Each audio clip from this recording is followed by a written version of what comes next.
orações coordenadas. Pessoal, é um assunto bem bacana, só que causa uma certa confusão, porque nós temos diversas conjunções e tem algumas conjunções que ela não apresenta só um estilo, ela pode variar. De acordo com o contexto que ela for colocada, ela pode ser, no caso, mudar de significado, tá? Nós temos aqui, o que são essas orações coordenadas?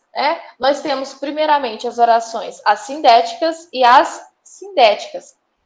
Essas orações assindéticas são aquelas que, no decorrer ali do que foi escrito, eu não tenho nenhum conectivo. Como assim? Vamos fazer aqui a leitura do exemplo? Eu tenho aqui, chegamos na praia, nadamos, jogamos e comemos.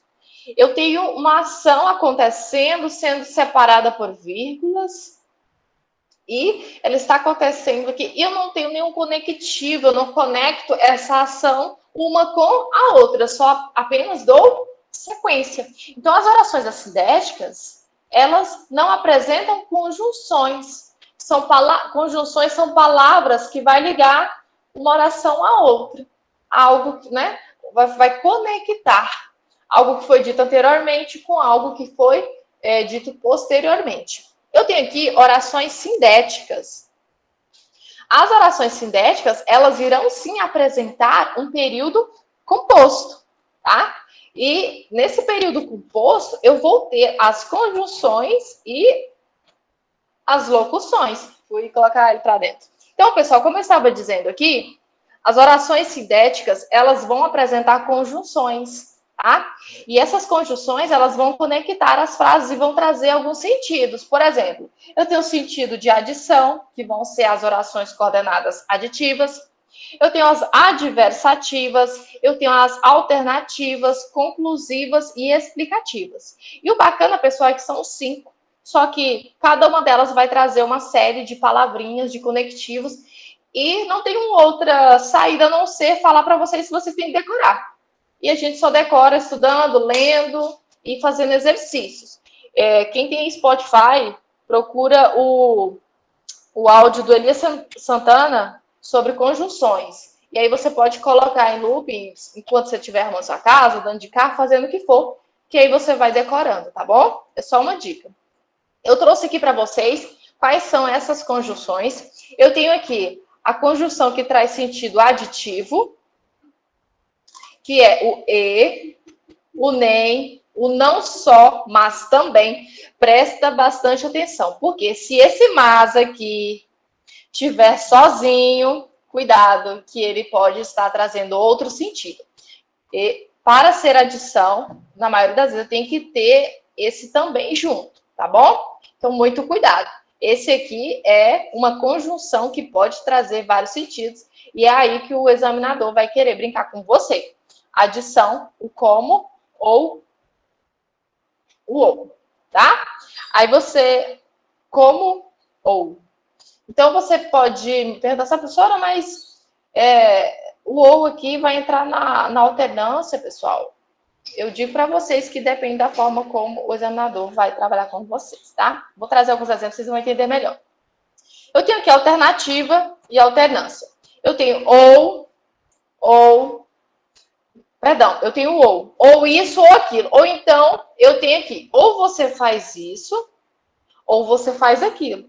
É o mesmo sentido, só que aqui, no caso, você vai usar dois ou, tá? Eu tenho ora isso, ora aquilo, quer seja, quer não. No caso, né? Bem me quer, lembra lá da frase, né? Fica bem parecido. No caso, uma alternância. Você tem uma escolha, você pode escolher entre isso e aquilo. Você quer, no caso, ir passear ou quer ficar em casa? É um exemplo.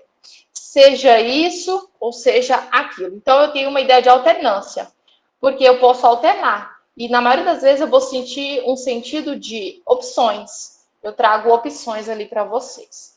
Eu tenho aqui a diversidade, oposição e contraste. Eu tenho mas, eu tenho porém, eu tenho contudo, o todavia, entretanto e no entanto. Tá? Você lembra que eu falei para vocês sobre o mas? Ele apresenta uma ideia de adversidade, só que o mas, como ele é bem versátil, a banca pode utilizar ele aí, e na hora que ela falar assim, se pode substituir uma conjunção por outra, ela pode brincar com você. Cuidado, faça leitura bem detalhada do contexto para que você não caia em erro, tá? E uma coisa que eu vou falar para vocês, eu espero que nunca mais vocês façam isso se vocês fazem, tá? Olha só. Esse mais aqui, ele também tem sentido de adição. Mas nunca mais usem mais quando vocês querem utilizar o mas, tá? Eu vejo muitas pessoas confundindo, tá? Mas agora você pode ver que essas palavrinhas, por mais pequenas que elas sejam, elas trazem sentidos diferentes. Porque o mais eu trago um sentido de adição. Como assim? Eu fui ao mercado, comprei arroz, feijão e açúcar, né? Então eu tenho aqui uma ideia de adição. O alternância aqui, alternativa, eu já trouxe exemplos para vocês. E a diversidade, né? Formou chuva, mas não choveu. Então, no primeiro momento, eu tenho uma ideia de que vai chover, mas no segundo, eu trago uma ideia contrária. Se formou o tempo de chuva, é lógico que venha chuva, mas não choveu. Correto? Então, são essas palavrinhas aqui que apresentam a ideia de adversidade, de oposição ou contraste. Todas elas fazem referência à mesma coisa, tá? A essas conjunções aqui. Eu tenho de explicação. Quando eu quero explicar algo, quando eu quero explicitar, deixar mais claro, evidente, eu tenho o pois, eu tenho o porquê, eu tenho o que e eu tenho o porquanto. O pois é outra palavrinha aqui que vocês têm que ter muito cuidado, porque quando ele está posposto, o que é posposto? Após o verbo, ele não é explicação. Ele é uma conclusão. Tá? E também quando ele está intercalado por vírgulas, cuidado, tá? Porque em alguns momentos ele também pode ser conclusão. Então são várias, no caso é igual ao direito, nós temos a regra e inúmeras exceções. A língua portuguesa não é tão exata quanto a matemática, infelizmente. E nós temos aqui as conjunções conclusivas. Eu tenho portanto. Você pode ver que se você já fez alguma redação na sua vida, a sua conclusão, muitas vezes você inicia ela com um portanto. Se você colocar um portanto lá em cima, por exemplo, na introdução, você está totalmente sendo incoerente. Como que você vai iniciar uma redação concluindo algo que você nem expôs anteriormente? Tá? Eu tenho aqui, então, por isso, por conseguinte e destarte. São essas palavrinhas que apresentam conjunções. Agora, vamos aqui, continuando aqui. Agora é aquela hora que vocês gostam, né? Questões. Pessoal, vocês vão precisar do texto aqui da 36, da questão 36, tá? Temos mais questões aqui. Olha só, pessoal, a questão 39 diz o seguinte. No período, pegou o livro, abriu, fez a lição. Foi empregado o uso de vírgulas para. Qual que foi a utilização? Eu quero fazer uma ressalva aqui com vocês, que o examinador, ele pode misturar conteúdo. Vocês podem ver que, primeiro, ele trabalhou a questão das orações coordenadas e ele acrescentou, inclusive, a pontuação, tá? Por que ele acrescentou a pontuação? Porque quando você trabalhar as conjunções, em muitos momentos já tem algumas regrinhas gramaticais aí relacionadas às vírgulas, tá? O mas, dependendo da posição, ele é obrigatório a vírgula, o pois, o portanto, tá? Então, fica um pouco atento aqui. Vamos lá. Pegou o livro, abriu, fez a lição, tá? Para que eu utilizei a vírgula? Para o quê? Isolar o nome de um lugar que veio antes de data? Não, né, pessoal? Não tem nada a ver. Essa aqui totalmente fora da casinha. Eu tenho a letra B, isolar o adjunto adverbial. Pessoal, o adjunto adverbial, ele é um termo acessório da oração. Ele vai desempenhar alguns, no caso, as ações que ele irá desempenhar, será aí praticamente as mesmas do advérbio, que nós acabamos de ver, tá? Então, não vai ser esse exemplo aqui. Separar orações coordenadas. E aí, pessoal? A gente acabou de ver sobre elas, certo? Mas aí você vai falar, professora, mas orações coordenadas ou... temos duas. Vocês lembram que eu falei para vocês que nós temos as assindéticas e sindéticas? Aí você vai e me diz assim, mas professora, eu não vi nenhuma conjunção aqui. Porque nós temos as assindéticas que não vão apresentar conjunções. Vocês lembram desse exemplo que eu trouxe bem aqui? Olha só, chegamos na praia, nadamos, jogamos e não, né? Não tem o e aqui. Comemos. Nós temos uma série de ações sendo ligadas apenas pela vírgula, tá? E nós não temos nenhum conectivo aqui, ó, nenhum conectivo, tá? Então eu venho aqui e marco letra C, porque ela é uma oração coordenada assindética, tá? Então, esse é o nosso gabarito. E por que ela não é oração subordinada? Olha só, nós não falamos sobre orações subordinadas, é um conteúdo que cai com a frequência menor, tá? E se ela for cair, ela vai cair no nível superior. O nome já diz, oração subordinada. Ela é subordinada a uma oração. A oração principal é aquela que vai reger toda a estrutura, tá? Em outro momento a gente pode estar falando, frisando melhor sobre essa questão aqui. Detalhe, eu já gravei um vídeo no YouTube, lá no canal, sobre orações subordinadas. Eu falei sobre as 9 classificações, tá? Lembra que eu falei para vocês, nós temos uma ramificação dentro de várias ramificações. Vamos lá, nós temos aqui a questão 36, ela vai falar também sobre orações coordenadas. Vamos ver o que o enunciado pediu. O trecho aqui diz o seguinte: aquela mágoa sem remédio é considerada nula, e sobre ela silêncio perpétuo.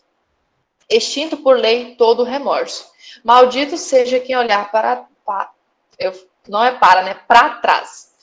Lá para trás não há nada, e nada mais. Mas problemas não se resolvem. Problemas têm família grande, e aos domingos saem todos a passear. O problema, sua senhora, e outros pequenos probleminhas. Então, a palavra aqui que vocês tinham que olhar era essa palavra aqui, tá? Olha só, maldito seja quem olhar para trás. Lá para trás não há nada, e nada mais. E aí ele já traz aqui, ele diz que não tem mais, nada mais. Mas ele vem e traz o seguinte: mas problemas não se resolvem. Então, o que eu tenho aqui? O que vocês viram na questão 36? Pessoal, olha só. Na questão 36, o gabarito dela é a letra A. E eu vou explicar o porquê. Primeira coisa, quando eu vou substituir uma conjunção, eu tenho que olhar as palavras, no caso, as conjunções que são sinônimas dela. Vamos voltar aqui primeiro na tabela. Olha aqui, eu tenho as conjunções de adversidade. Eu tenho mas, eu tenho porém, eu tenho contudo, todavia. Então, todas essas palavras poderiam ser substituídas sem mudanças de sentido. Mas como eu falei para vocês que o mas, ele tem toda a banca, gosta de brincar, vocês viram aqui que ele pode ser trazido como o mas também, Então, a pessoa pode ficar numa dúvida. E como a Marcela falou, esse aqui é um poema, né? Só que ele já é uma linguagem um pouco mais rebuscada, traz uma linguagem mais lírica e traz uma certa dificuldade na compreensão, tá? E olha que a questão é de nível médio. Vocês viram que do nível superior vocês conseguiram tranquilamente, tá? Como eu disse, vai depender do humor do examinador no dia que ele organiza a prova. Mas vamos ver aqui novamente, com paciência. Aquela mágoa sem remédio e considerada nula, e sobre ela, silêncio perpétuo, extinto por lei todo remorso. Aí ele vem aqui e diz: maldito seja quem olhar para trás. Lá para trás não há nada. Primeiro ele diz que não há nada. E aí ele acrescenta com um e aqui. E nada mais. Se não tem nada, aí de repente ele já traz aqui esses problemas, né? Mas problemas não se resolvem. Problemas têm grande família. Então, no primeiro momento ele traz uma concepção e em sequência ele traz outra. Por isso que nós temos aqui uma ideia de adversidade. Porque no decorrer do próprio texto, ele se contradiz.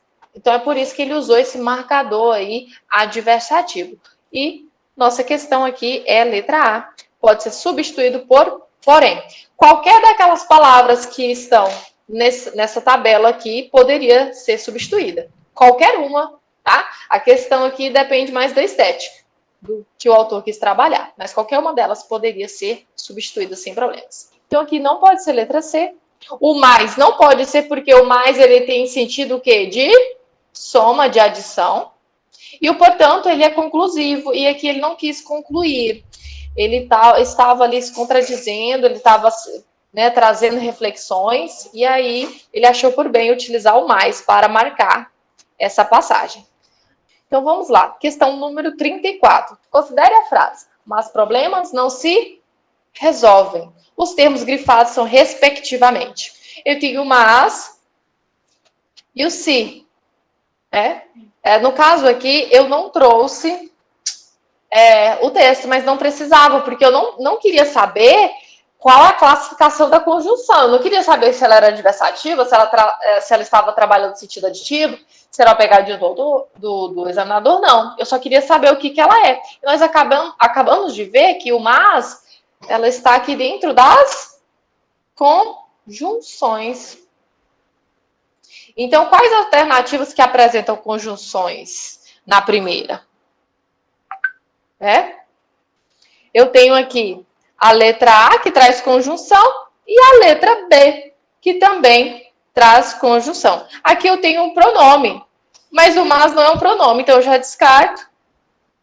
E na letra D eu também descarto, tá? E aqui eu tenho a letra B, que diz conjunção e pronome. Olha só, mas problemas não se resolvem. O que não se resolve?